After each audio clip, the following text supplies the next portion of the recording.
Hello everyone, আজকে চলে এসেছি একটি রিসেপশন পার্টিতে। প্লেটে দিয়ে দিল গরম গরম ফিশ বাটার ফ্রাই, সাথে দিল স্যালাড সস। ফিশ ফ্রাইয়ের মধ্যে ভেটকি মাছ ছিল, যেটা খেতে দারুণ লাগছিল। এরপর খেতে না খেতেই দিয়ে গেল বেবি নান। বেবি নানের সাথে রয়েছে চিকেন আচারি। বেবি নান দিয়ে খেতে জাস্ট অসাধারণ লাগছিল। দেন দিয়ে দিল বাসমতি রাইস আর ভেজ ডাল, আরও চিপস ছিল কিন্তু আমি নিইনি। এখন চলে এসেছে ভেটকি পাতুরি, যেটা খেতে আমার ভীষণ ভালো লাগে। গরম ভাত দিয়ে ভেটকি পাতুরি, উফ, জাস্ট ওয়াও। এখন পাতে পড়ে গেল গরম গরম ধোয়া ওড়ানো বাসন্তী পোলাও আর চিকেন কষা। মাটন ছিল, বাট আমি মাটন খাই না। তোমরা কারা আমার মতো চিকেন দিয়ে পোলাও খেতে ভালোবাসো অবশ্যই কমেন্ট করে জানাও। দারুণ একটি কম্বিনেশন, চিকেন দিয়ে খেতে হেব্বি লাগছিল।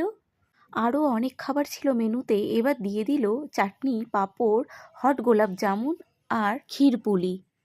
স্টল থেকে নিয়ে নিলাম চকলেট আইসক্রিম, আর ওই সাইডে ছিল